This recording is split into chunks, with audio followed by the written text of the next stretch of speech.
അസ്സലാമു അലൈക്കും വറഹ്മത്തുള്ളാഹി വബറകാത്തു. മാഷാ അല്ലാഹ്, നമ്മളെ കാട്ടുകള്ളന്മാരുടെ ചില വിവരങ്ങൾ വല്ലാത്തൊരു അവസ്ഥ തന്നെ. വൈലത്തൂരി ജീലാനി തങ്ങളെ സംബന്ധിച്ചൊക്കെ കാട്ടുകള്ളം പറഞ്ഞുകൂട്ടലും ഉണ്ടാക്കി തീർക്കുന്ന കളവുകളും വല്ലാത്ത ഒരു കോളന്നെ കേട്ടോ. ഈ നൗഷാദിന് ഉറക്കാത്തൊരു കയ്യില്ല. ഓനെ പണ്ടേ അങ്ങനെ തന്നെയാണ്. ഓനുറക്കാത്ത കയ്യില്ലാത്തത് കൊണ്ടാണ് കോലത്തിലായി വരുന്നത്. ഏതായാലും വൈലത്തൂർ തങ്ങൾ പാപ്പാനെ നല്ലോണം പരിചയമുള്ള ഒരു ഷിഹാബ് പറഞ്ഞൊരു സഹോദരൻ പറയുന്ന ഒരു വോയിസ് ഉണ്ട്. അത് നൗഷാദൊക്കെ ഉള്ളൊരു ഗ്രൂപ്പിൽ പറഞ്ഞൊരു വോയിസാണ്. ഏതായാലും അതൊന്ന് കേൾക്കുന്നത് നല്ലതാണ്. ഒന്ന് കേട്ടു നോക്കൂ എൻ്റെ പ്രിയപ്പെട്ട സഹോദരന്മാരെ. എന്നിട്ട് ഈ വൈലത്തൂർ തങ്ങൾ പാപ്പയും നൗഷാദും അതുപോലെ തന്നെ നമ്മുടെ പേരോട് ഉസ്താദും ഇതൊക്കെ നമുക്ക് ഇതിൽ നിന്നൊന്ന് മനസ്സിലാക്കണം. ഒരു ചുരുങ്ങിയ രൂപത്തിൽ നമ്മളൊന്ന് മനസ്സിലാക്കി എടുക്കണം. എന്താണ് ഈ നൗഷാദി എന്ന് പറഞ്ഞ ഈ കാട്ടുകള്ളന് എന്ത് ജാതിയാണ് എന്നുള്ളതൊന്ന് മനസ്സിലാക്കണമെന്നല്ല. തങ്ങൾ പാപ്പ മരണപ്പെടുന്നത് വരെ എൻ്റെ ഉമ്മാന്റെ ചികിത്സ തങ്ങളെടുത്തായിരുന്നു. ഈ ഒരു സുഹൃത്ത് പറയണേ, തങ്ങൾ പാപ്പ മരണപ്പെടുന്നത് വരെ എൻ്റെ ഉമ്മയ്ക്കുള്ള ചികിത്സ നടത്തിയത് വൈലത്തൂർ തങ്ങൾ പാപ്പയാണ്. ഉമ്മാന്റെ ചികിത്സ കംപ്ലീറ്റ് തങ്ങൾ പറഞ്ഞ അതേ കണ്ടീഷനിലെ എല്ലാ കാര്യവും ഇതുവരെ ചെയ്തിട്ടുള്ളൂ. തങ്ങൾ പാപ്പ പറഞ്ഞതുപോലെ മാത്രമേ ചെയ്തിട്ടുള്ളൂ. മാത്രം ഈ സുഹൃത്തിനെടുത്ത് പറയാനുള്ള കാരണം, ഈ സുഹൃത്ത് ശരിക്ക് വൈലത്തൂർ തങ്ങൾ പാപ്പയെയും നല്ല പരിചയമാണ്, ഈ നൗഷാദിനെയും നല്ല പരിചയമാണ്, രാമന്തളിയെയും നല്ല പരിചയമാണ്. ഇതുപോലെ വഹാബ് സഖാഫിനെ നിരവധി എല്ലാ അഖിലു സുന്നത്തി വൽ ജമാഅത്തിൻ്റെ പണ്ഡിതന്മാരെയും നല്ല പരിചയമുള്ളൊരു ചെറുപ്പക്കാരനാണ്. പരിചയം ഉണ്ടാവാൻ വേറെയും കാരണങ്ങളൊക്കെ ഉണ്ട്. അദ്ദേഹത്തിൻ്റെ കുടുംബത്തിൽ അഹ്സനി ഉണ്ട്, അതുപോലെ സഖാഫി ഉണ്ട്. സഖാഫിയും അഹ്സനിയും ഒന്ന് തന്നെയാണ് കേട്ടോ. ഏതായാലും സഖാഫി അഹ്സനിയും കൂടിയാണ്, സഖാഫിയാണ് അഹ്സനിയും കൂടിയാണ്. അപ്പോൾ ഏതായാലും എൻ്റെ പ്രിയപ്പെട്ടവരെ അതൊന്ന് ബാക്കിയും കൂടിയും കേൾക്കി. പ്രത്യേകം ഉമ്മാനോട് പറഞ്ഞു, ഞാൻ സി എമ്മിന്റെ നിർദ്ദേശപ്രകാരമാണ് ഇവിടെ ഇരിക്കുന്നത്, അതുകൊണ്ട് ഇത് ഉറച്ചു കഴിച്ചോളൂ, രോഗം മാറിക്കൊള്ളൂ എന്ന് എപ്പോഴും ഉമ്മാനോട് പറയും. അപ്പോൾ ഞാൻ ഉമ്മാനൊക്കെ കൂട്ടിയിട്ട് പോകുന്ന സമയത്ത് എൻ്റെ അനുജൻ അഹ്സനിയാണ്, മുഹമ്മദ് അഹ്സനി, കാമിൽ സഖാഫിയും കൂടിയാണ്. എന്തുണ്ട് അഹ്സനി ഇവിടെ അവസ്ഥ, അനുജനെ പറ്റി ചോദിക്കും. കൂടെ നമ്മുടെ പ്രസ്ഥാനത്തിന്റെ ആലിമീങ്ങളെ കുറിച്ച് ഇങ്ങനെ പുകയറ്റി പറഞ്ഞുകൊണ്ടേയിരിക്കും. കണ്ടോ, ഇയാളുടെ അനുജൻ അഹ്സനിയുടെ അവസ്ഥ എന്താണ് എന്നൊക്കെ ചോദിക്കും. കൂട്ടത്തിലെന്ത് ചെയ്യും, നമ്മളുടെ ആലിമീങ്ങളെ, നമ്മുടെ ഉസ്താദുമാരെ, ഷെയ്ഖുന സുൽത്താനുൽ ഉലമയെ, അതുപോലെ തന്നെ സുലൈമാൻ ഉസ്താദിനെ, പേരോട് ഉസ്താദിനെ, പൊന്മുള ഉസ്താദിനെ, അതുപോലെ അങ്ങോട്ടുള്ള ഉസ്താദുമാരെ മുഴുവനും പുകയറ്റി ഇങ്ങനെ പറഞ്ഞുകൊണ്ടേയിരിക്കും. അഖിലു സുന്നത്തി വൽ ജമാഅത്തിൻ്റെ പണ്ഡിതന്മാരെ പുകയറ്റി പറഞ്ഞുകൊണ്ടേയിരിക്കും. ആര്? വൈലത്തൂർ തങ്ങൾ പാപ്പ. വൈലത്തൂർ തങ്ങൾ പാപ്പ. കൂട്ടത്തിൽ ഈ നൗഷാദിന്റെ വിഷയം ഞാൻ പലപ്പോഴും ഇടയ്ക്കിടെ ചോദിക്കാറുണ്ട്. തങ്ങളെ എന്താ ചെയ്യുക, ഒരു വല്ലാതൊരു അവസ്ഥയായി പോയല്ല എന്ന് പറയുമ്പോൾ, ഓൻ ആ കാട്ടുകള്ളന്റെ കൂടെ പോയി, ഓന്റെ ആക്കിബത്ത് മോശമായി പോയി എന്നൊക്കെ തങ്ങൾ എന്നോട് തന്നെ എന്തായിട്ടുണ്ട്, അവിടെ പോയ സമയത്ത് തങ്ങൾ പറഞ്ഞിട്ടുണ്ട്. അതെൻ്റെ അനുഭവമാണത്. ഈ പറയുന്നത് ആരാറിയോ? നൗഷാദിൻ്റെ ആദ്യ സുഹൃത്താട്ടോ ഈ പറയുന്നത്. നൗഷാദിൻ്റെ ആദ്യ സുഹൃത്താണ് പറയുന്നത്. നൗഷാദ് ഇയാളുടെ വീട്ടിൽ പോയി കടന്നിട്ടും ഇരുന്നിട്ടും അവിടെയാണ്, ആ ഭാഗത്ത് കണ്ണൂർ ഭാഗത്തേക്കൊക്കെ ചെന്നാൽ, പ്രസംഗത്തിന് ചെന്നാൽ അവിടെയാണ് താമസങ്ങളും മറ്റു കാര്യങ്ങളൊക്കെ ചെയ്യാറുള്ളത് എന്നീ ചെറുപ്പക്കാരൻ തന്നെ പറയുന്നുണ്ട്. ഏതായാലും ആവട്ടെ, ഈ ചെറുപ്പക്കാരൻ നൗഷാദിനെ സംബന്ധിച്ച് നമ്മളുടെ വൈലത്തൂർ തങ്ങൾ പാപ്പയോട് പറയുമ്പോൾ, ഓൻ ആ കാട്ടുകള്ളൻ്റെ ഒപ്പം പോയി, ഓൻ്റെ ആക്കിബത്ത് മോശമായി പോയി. നൗഷാദേ കള്ള, അന്നെ പറ്റിയിട്ട് വൈലത്തൂർ തങ്ങൾ പാപ്പ എൻ്റെ പഴയ സുഹൃത്തിനോട്, ഷിഹാബ് എന്ന് പറഞ്ഞ സുഹൃത്തിനോട് പറഞ്ഞത് കേട്ടത്. ആ സുഹൃത്തിനോട് പറഞ്ഞത് കേട്ടോ, വൈലത്തൂർ തങ്ങൾ പാപ്പ പറഞ്ഞത്. മരണപ്പെടുന്നതിൻ്റെ ഒരാഴ്ച മുന്നേ വരെ നമ്മൾ തങ്ങളെടുത്ത് ഞാനും ഉമ്മാനും എൻ്റെ ഫാമിലി മുഴുവനും പോയിട്ടുണ്ട്. ഇത് ഇന്ന് ജീവിച്ചിരിക്കുന്ന നമ്മുടെ ജലാലുദ്ദീൻ തങ്ങളുടെ മകനിക്കും കുടുംബത്തിനൊക്കെ അറിയാം. നമ്മുടെ ഫാമിലി കംപ്ലീറ്റ് തങ്ങളെ എന്തെങ്കിലും വന്നാൽ, എന്തെങ്കിലും ആവശ്യം വന്നാലൊക്കെ തങ്ങളെടുത്ത് പോയിട്ടാണ് നമ്മളെ കുടുംബത്തിലുള്ള പല നിക്കാഹുകളും വൈലത്തൂർ തങ്ങൾ ഉപ്പാപ്പയാണ് നിക്കാഹ് അടക്കം ചെയ്ത് തന്നിട്ടുള്ളത്. ഈ പറയുന്ന ചെറുപ്പക്കാരൻ വൈലത്തൂർ തങ്ങളുമായുള്ള ബന്ധം നോക്കണം നിങ്ങൾ. അത്രമാത്രം ആത്മീയ ബന്ധമാണ്. അതുകൊണ്ടാണ് ആ തങ്ങൾ പാപ്പ ഇദ്ദേഹത്തിൻ്റെ കുടുംബത്തിലുള്ള പല നിക്കാഹുകൾക്കും കാർമ്മികത്വം നയിച്ച ഒരു തങ്ങളാണ്. അങ്ങനെ പല കാര്യങ്ങളിലും ഇദ്ദേഹത്തിൻ്റെ ഉമ്മയുടെ രോഗങ്ങളിലും ഇദ്ദേഹത്തിൻ്റെ കുടുംബത്തിൽ വന്നാലും ഒക്കെ സയ്യിദുമായി കൊണ്ട് ബന്ധങ്ങൾ. അപ്പോൾ അത്രയും ബന്ധമുള്ള ആളാണ് ഈ ഷിഹാബി എന്ന് പറഞ്ഞ സുഹൃത്ത്, അഥവാ ഈ വോയിസിൽ പറയുന്ന ഈ സുഹൃത്ത് വൈലത്തൂർ തങ്ങളേറ്റ്. ആ നല്ല ബന്ധമായിരുന്നു നൗഷാദിനേറ്റും. കാട്ടുകള്ളം മാറുന്നത് വരെ മാറിയപ്പോൾ ഇവൻ ഈ കള്ളത്തരം പറഞ്ഞതുകൊണ്ട് ഈ സുഹൃത്ത് ഈ വിഷയം പറഞ്ഞതാണ്. നമ്മൾ കുടുംബമായിട്ടല്ല ബന്ധമാണ്. നമുക്കറിയാം തങ്ങളുടെ അവസ്ഥ എന്താണെന്നുള്ളത്.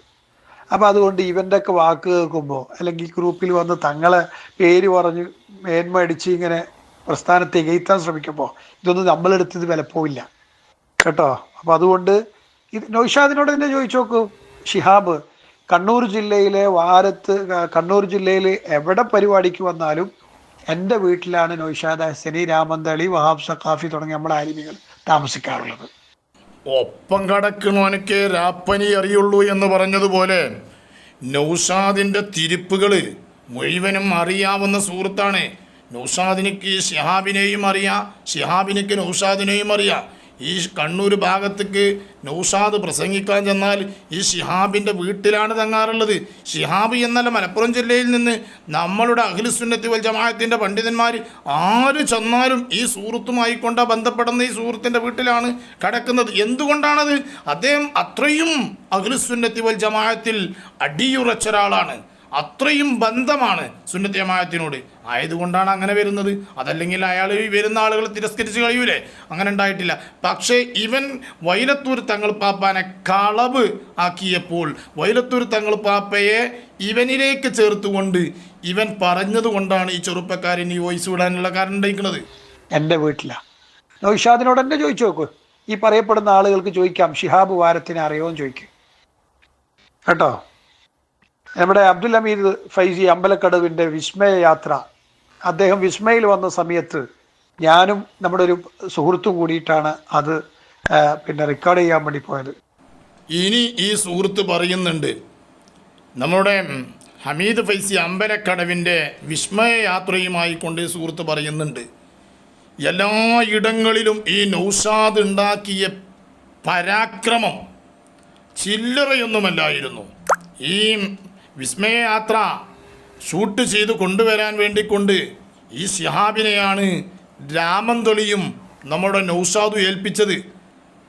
എന്നിട്ട് ഇയാളാണ് ഷൂട്ട് ചെയ്ത് കൊണ്ടുവരുന്നത്. അയാൾ പറയുന്നുണ്ട്, നൗഷാദും രാമന്തളിയുടെ നിർദ്ദേശപ്രകാരം. ഈ നൗഷാദ് എന്തിനാണ് നമ്മുടെ സംസ്ഥാന ആലിമീങ്ങൾക്കെതിരെ കുതിര കയറുന്നത് എന്നുള്ളതിൻ്റെ വ്യക്തമായ ചിത്രം എനിക്കറിയാം, നന്നായിട്ടറിയാം. നൗഷാദിനോട് ചോദിച്ചു നോക്കൂ. എൻ്റെ അനുജന ഹസനിയല്ല ഇവിടെ നിന്ന് എന്തൊക്കെ വിഷയങ്ങൾ ചർച്ച ചെയ്യാറുണ്ട്. ആലിമീങ്ങൾ പല വിഷയത്തിലും ഇവരെ ബ്ലോക്ക് ചെയ്യുമ്പോൾ അതൊന്നും ഇവർക്ക് ഇഷ്ടപ്പെടുന്നില്ല. ഇവർ ഉദ്ദേശം എന്ന് പറഞ്ഞാൽ CD വിൽക്കലും പൈസ ഉണ്ടാക്കലും ഒരുപാട് വേദികൾ ഉണ്ടാക്കിയിട്ട് CD ഇറക്കണം, പണം സമ്പാദിക്കണം എന്നുള്ള ഉദ്ദേശമാണ് സംഘടനയിലുള്ള സമയത്ത് വരെ. അപ്പോൾ അതിനൊക്കെ കൃത്യമായിട്ട് ആലിമീങ്ങൾ അങ്ങനെ മറുപടി എന്നുള്ള നിലയിൽ നിങ്ങൾ പോകണ്ട എന്നുള്ള രൂപത്തിൽ വിലക്ക് ഏർപ്പെടുത്തിക്കൊണ്ടിരിക്കുമ്പോൾ നിരയെ തുടങ്ങിയതാണ് നമ്മുടെ ആലിമീങ്ങൾക്കെതിരെയുള്ള ഇവരുള്ള ഒരു കുതിരകയറ്റം. ഏതായാലും അങ്ങനെ അങ്ങോട്ട് ബെറ്റ ഇവൻ്റെ കാര്യങ്ങളൊക്കെ പുറത്ത് ചാടണേ. ഇവന് അന്ന് വല്ലാതെ പ്രസംഗിക്കൽ, ഭയങ്കര പ്രസംഗവും ഭയങ്കര വേദികളും. നമ്മളാൾക്കാരാണെന്ന് വെച്ചാൽ ഇവൻ്റെ ബാക്കിലും കണ്ട് കൂടിയിരിക്കുന്നു. ഇവൻ തന്നെയാണ് സുന്നത്തെ ജമാഅത്ത് വെച്ചിട്ട്. പക്ഷെ നമുക്കന്ന് തിരിഞ്ഞില്ല ഇവൻ വരുന്നത് കണ്ടപ്പോൾ. പക്ഷെ ഇവൻ്റെ ഈ പോക്ക് അന്ന് തന്നെ പേരോട് ഉസ്താദിനും പെർമളുസ്താദിനും മനസ്സിലായിക്കണ്. അതാണ് ഒരു വലിയ മഹാന്മാരല്ലേ. എന്താ നിങ്ങൾ കരുതിയ പേരോടൊക്കെ ഉസ്താദൊക്കെ എന്ന് പറഞ്ഞാൽ ആരാന്ന് വെച്ചിട്ട് ഞങ്ങൾ പേരോട് ഉസ്താദ് എന്ന് പറഞ്ഞാൽ ആരാന്ന് വെച്ചിട്ട് ഞങ്ങൾ അതൊരു വലിയ മഹാൻ തന്നെയാണ്. വലിയ മഹാൻ എന്ന് പറഞ്ഞാൽ വലിയ മഹാൻ. ഇൻഷാ അല്ലാഹ് അതിൻ്റെ വിഷയം ഞാൻ പിന്നീട് പറയുന്നുണ്ട്. പ്രത്യേകിച്ച് വിസ്മയയാത്ര അമ്പലക്കടവ് വിസ്മയിൽ വന്നു, അത് ഞാൻ റെക്കോർഡ് ചെയ്തു. അങ്ങനെ ഈ ഒരു സന്തോഷ വിവരം അന്ന് ജാലിയാവാലിൻ്റെ അടുത്ത് പോയി പത്രസമ്മേളനം നടത്തിയ സമയമാണ് ഒരു അമ്പലക്കടവ്. ആ സമയത്താണ് അമ്പലക്കടവിനെതിരെ എന്തെങ്കിലും ഒന്ന് കിട്ടണമെന്നുള്ള രൂപത്തിൽ അമ്പലക്കടവ് വിസ്മയിൽ ഫാമിലിയും കൂട്ടി വരുന്നുണ്ട്. അവിടെ അത് പോയി നിങ്ങൾ റെക്കോർഡ് ചെയ്ത് നമുക്ക് എന്താക്കാം ഈ ഒരു പത്രസമ്മേളനത്തിനെതിരെ അത് കൊണ്ടുവരാം, അമ്പലക്കടവിനെതിരെ നമുക്ക് ഇത് വീഡിയോ കാണിക്കാന്ന് പറഞ്ഞിട്ടാണ് നൗഷാദ് രാമന്തലേക്ക് കൂടിയിട്ട് നമ്മളെ കൊണ്ട് ഇത് ചെയ്യിപ്പിച്ചത്. കൂട്ടരെ ഇത് മനസ്സിലാക്കണം കേട്ടോ. അതുകൊണ്ടാണ് ഞാൻ ഇടയ്ക്കൊരു വോയിസ് കൊടുക്കുന്നത്. നോക്കുകയാണ് നിങ്ങൾ, ആ ജാനിയാവാലൻ്റെ അടുത്ത് നമ്മൾ ഹമീദ് ഫൈസി അമ്പലക്കടവ് പോയിട്ടൊരു പത്രസമ്മേളനം നടത്തിയപ്പോൾ ഇനി ഇവൻ അവിടുന്ന് അങ്ങോട്ട് പറയാൻ കഥനില്ല എന്തൊക്കെ തോന്നിയെന്നാവോ, ഇവനെന്തേ തോന്നിയെന്നാവോ. ഇനി അയാൾ എന്ത് ചെയ്യണം, ഒന്ന് കൊച്ചാക്കി കാണിക്കണം, ഹമീദ് ഫൈസിനെ ഒന്ന് കൊച്ചാക്കി കാണിക്കണം. അതിന് വേണ്ടിക്കൊണ്ട് ഇയാളുടെ വിസ്മയയാത്ര വീഡിയോസാക്കി കൊടുന്ന് ഇയാളിങ്ങനെ പെണ്ണുങ്ങളായിട്ട് ചാടുന്നുണ്ട് എന്നുള്ള രംഗം വരുത്തി തീർക്കാൻ വേണ്ടിക്കൊണ്ടാണ് ഈ സാധുവിനെ പറഞ്ഞയച്ചിരിക്കുന്നത്. ഈ സാധു അത് വീഡിയോ ആക്കി കൊണ്ടുവരുന്നത് എന്തിനാന്ന് വെച്ചാൽ ഇവൻ സുന്നത്യമായതല്ലേ പറയുന്നിച്ചിട്ടാണ്. ഇത് റെക്കോർഡ് ചെയ്തത് ഫസ്റ്റ് പറയുന്നത് പേരോട് ഉസ്താദിനോടാണ്. ഇവിടുന്ന് അങ്ങോട്ടാണ് നാം ചിന്തിക്കേണ്ടതും ശ്രദ്ധിക്കേണ്ടതും. ഈ വിസ്മയയാത്ര ഹമീദ് ഫൈസി അമ്പലക്കടവിൻ്റെ വിസ്മയയാത്ര റെക്കോർഡ് ചെയ്ത് കൊടുത്തിട്ട് ഇത് ആദ്യമായിട്ട് പറയുന്നത് പേരോട് ഉസ്താദിനോടാണ്. പേരോട് ഉസ്താദിനോട് ഹമീദ് ഫൈസി അമ്പലക്കടവിനെ ഈ വിസ്മയയാത്രയിൽ നിന്ന് വീഡിയോ ചെയ്ത് കൊടുത്തിട്ടുണ്ട് എന്നുള്ളത് പേരോട് ഉസ്താദിനോട് ഫസ്റ്റ് പറഞ്ഞപ്പോൾ പേരോട് ഉസ്താദ് അതിൻ്റെ മറുപടി എന്ത് പറഞ്ഞു എന്നൊന്ന് കേട്ടു നോക്കാം നമുക്ക്. പേരോട് ഉസ്താദിനെ വിളിച്ചു പറഞ്ഞപ്പോൾ പേരോട് ഉസ്താദ് പറയുന്ന ഒരു വാക്ക്, അതാണ് എനിക്ക് ഇന്നും എൻ്റെ പ്രസ്ഥാനത്തിൽ ഇതാണ് ഹക്ക് എന്ന് സ്ഥിരപ്പെടാനുള്ള ഏറ്റവും വലിയൊരു കാരണം. ഇതിൻ്റെ അപ്പുറം വേറൊന്നും ഇല്ല. ഉസ്താദിൻ്റെ ഇഖ്ലാസും കാര്യങ്ങളൊക്കെ ഞാൻ മനസ്സിലാക്കിയത് ആ ഒരു മറുപടിയിലാണ്. ഇവർ വിളിച്ചു പറഞ്ഞു, അമ്പലക്കടവ് വിസ്മയിൽ വന്നിട്ടുണ്ട്, നമ്മൾ റെക്കോർഡ് ചെയ്തിട്ടുണ്ട്, നമ്മൾ മർക്കസ് സമ്മേളനത്തിൽ വെച്ച് ആ കാസറ്റ് വിതരണം ചെയ്യാൻ വേണ്ടി തീരുമാനിച്ചിട്ടുണ്ടെന്ന് പറഞ്ഞപ്പോൾ ഉസ്താദ് അത് ബ്ലോക്ക് ചെയ്തു. ഉസ്താദ് പറഞ്ഞെന്താ അറിയോ, മറുവിഭാഗത്തിലെ സുന്നത്തി അമായത്ത് പറയാൻ കഴിയുന്ന ഒരു പണ്ഡിതനാണ് അബ്ദുൽ ഹമീദ് ഫൈസി അമ്പലക്കടവ്. ഈ സീഡ് നിങ്ങൾ ഇറക്കിയാൽ അദ്ദേഹത്തിന് ആ സുന്നത്തി അമായത്ത് പറയുന്നതിൽ എന്ത് ചെയ്യും, ആ പറയുന്ന വിഷയത്തിൽ അദ്ദേഹത്തിന് പല വിഷമങ്ങളും സംഭവിച്ചേക്കാം. അതുകൊണ്ട് ആ ഒരു വിഷമം അവിടെ ഒരു നിലക്കും അവർക്ക് ഉണ്ടാവാൻ പാടില്ല. ആ സീഡി നിങ്ങൾ പ്രദർശിപ്പിക്കാനും പാടില്ല, ക്ലിപ്പാക്കി ഇടാനും പാടില്ല എന്ന് പേരോട് ഉസ്താദ് വിലക്കേർപ്പെടുത്തിയ അന്ന് മുതൽ തുടങ്ങിയതാണ് ഉസ്താദിനോടുള്ള വിരോധം കേട്ടോ. അപ്പൊ അതുകൊണ്ട് ഇതേ ചരിത്രത്തിൽ നമുക്ക് കുറെ അറിയാം, അതൊന്നും നമ്മൾ പറയാതിരിക്കുന്നതാണ്. കേട്ടില്ലേ പ്രിയപ്പെട്ട സഹോദരന്മാരെ, പേരോട് ഉസ്താദിനെ സംബന്ധിച്ച് പറഞ്ഞത്. പേരോട് ഉസ്താദിനോട് ഈ വിഷയം വിളിച്ചു പറഞ്ഞപ്പോൾ വളരെ വേദന ഉണ്ട് ഇത് പറയാൻ.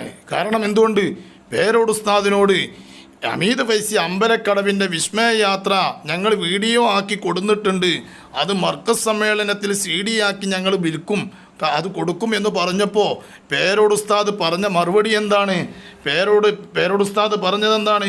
ഒരിക്കലും ഹമീദ് ഫൈസി അമ്പലക്കടവിന് എന്ത് ചെയ്യരുത്, അങ്ങനെ ചെയ്യരുത്, അങ്ങനെ ചെയ്യാൻ പാടില്ല. കാരണം എന്താ അറിയോ, മറുവിഭാഗത്തിൽ അഥവാ നമ്മുടെ സഹോദര സംഘടനയിൽ സുന്നത്ത് ജമാഅത്ത് പറയാൻ നല്ല കഴിവുള്ള ഒരാളാണ് ഹമീദ് ഫൈസി അമ്പലക്കടവ്. നമ്മൾ ഈ വിഷയം അദ്ദേഹം വിസ്മയയാത്രയുമായി കൊണ്ട് ബന്ധപ്പെട്ട് അത് പുറത്ത് വിട്ടാൽ, അത് നമ്മൾ പുറത്തേക്ക് അപ്ലോഡ് ചെയ്താൽ പിന്നെ വരാൻ പോകണ ആപത്തെന്താ അറിയോ, മുജാഹിദീങ്ങളും ജമാഅത്തും ഈ വിഷയങ്ങൾ എടുത്തിട്ട് ഹമീദ് ഫൈസി അമ്പലക്കടവിനെ പറഞ്ഞ് അത് മോശമാക്കി കളഞ്ഞേക്കും, അത് സുന്നത്തി ജമാഅത്തിന് ബാധിക്കും. അങ്ങനെ ഒരു സുന്നത്തി ജമാഅത്തിനെ നമുക്ക് എന്ത് ചെയ്യാൻ പാടില്ല, കുറ്റുണ്ടാക്കി കളയാൻ പാടില്ല എന്ന്. അതുകൊണ്ട് അങ്ങനത്തെ ആ വീഡിയോ ഒരിക്കലും പുറത്തു വിടരുത് എന്ന് പറഞ്ഞ് തടഞ്ഞ അന്ന് മുതൽ തുടങ്ങിയതാണ് ഈ നൗഷാദിനിക്കും ഈ രാമന്തൊലിക്കുമൊക്കെ ഇവിടെ കച്ചവടം കഴിഞ്ഞു, ഇവിടെ ഈ രൂപത്തിലുള്ള CD വിൽപ്പന ഇനി നടക്കൂല, ഇനി ഇതുപോലത്തെ CD വിൽപ്പന ഇവിടെ നടക്കൂല, ഇവിടുത്തെ കച്ചവടം കഴിഞ്ഞു എന്ന് കാണലോടുകൂടെയാണ് ഈ നൗഷാദും കൂട്ടരും ഇങ്ങനെ ഇറങ്ങി തിരിച്ചത്. എൻ്റെ പ്രിയപ്പെട്ടവരെ, പേരോട് ഉസ്താദിനെ നാം മനസ്സിലാക്കേണ്ടതുണ്ട്. ഞാൻ പറഞ്ഞു കൊണ്ടുവന്നത് പേരോട് ഉസ്താദിന് ചില്ലറല്ല എന്ന് പറയാൻ കാരണം, പേരോട് ഉസ്താദിൻ്റെ അടുത്തേക്ക് ഞാൻ ഇപ്പോൾ ഒരു 16 കൊല്ലമായിട്ടുണ്ടാവും, 14 കൊല്ലമായിട്ടുണ്ടാവും. ആ സമയത്ത് ഞാൻ എൻ്റെ കുട്ടിക്ക് 3-4 വയസ്സാണെന്നാണ് എൻ്റെ ഓർമ്മ. അക്കാലഘട്ടത്തിൽ എൻ്റെ കുട്ടി വലിയ കുട്ടി ഓപ്പന്ന് ദർസിലാണ്, നമ്മുടെ മുനീർ അഹ്സനി കിഴക്കുംപറമ്പിൻ്റെ ദർസിലാണ് ഇപ്പം ഇന്ന് പഠിക്കുന്നത്. ആ സമയത്ത് അവനായിട്ട് പേരോട് ഉസ്താദ് അവൻ നല്ല സംസാരിച്ചിരുന്നു. ഉപ്പ എന്ന് വിളിക്കുന്നതും ഉമ്മ എന്ന് വിളിക്കുന്നതും ഒക്കെ നല്ല രൂപത്തിൽ പറഞ്ഞുകൊണ്ട് വന്നിരുന്നു. അങ്ങനെ ചെറിയതായിരുന്ന സമയത്ത് തന്നെ നല്ലോണം സംസാരിച്ചു പോന്നപ്പോൾ ഏതോ ഒരു കണ്ണേറ് തട്ടി എന്തോ വളരെ പ്രയാസപ്പെട്ടു. പിന്നെ എന്നെ വിളിക്കുക ഇപ് ഇപ് ഇപ് ഇപ്പം അങ്ങനെ ഒരു ബിക്കിലാണ് ഓൻ വിളിച്ചിരുന്നത്. ഇങ്ങനെ പിന്നെ കണ്ണേറ് തട്ടിയതാണെന്ന് മനസ്സിലാക്കി ഞാൻ പേരോട് ഉസ്താദിൻ്റെ അടുത്തേക്ക് ഇവനെ കൊണ്ടുപോയി. പേരോട് ഉസ്താദിൻ്റെ അടുത്ത് കൊണ്ടുപോയി അവിടെ വരിയിൽ നിന്ന് ഇവൻ ചെറിയ കുട്ടിയാണ്, ഇങ്ങനെ ആ റൂമിലൂടെ ഇങ്ങനെ ഓടിക്കളിച്ചപ്പോൾ പേരോട് ഉസ്താദ് ഓനൊന്ന് നോക്കി ഓനെ വിളിച്ചിട്ട് പേരോട് ഉസ്താദ് പറഞ്ഞത് ഈ കുട്ടി ആരാ കുട്ടിയാണെന്ന് ചോദിച്ചു.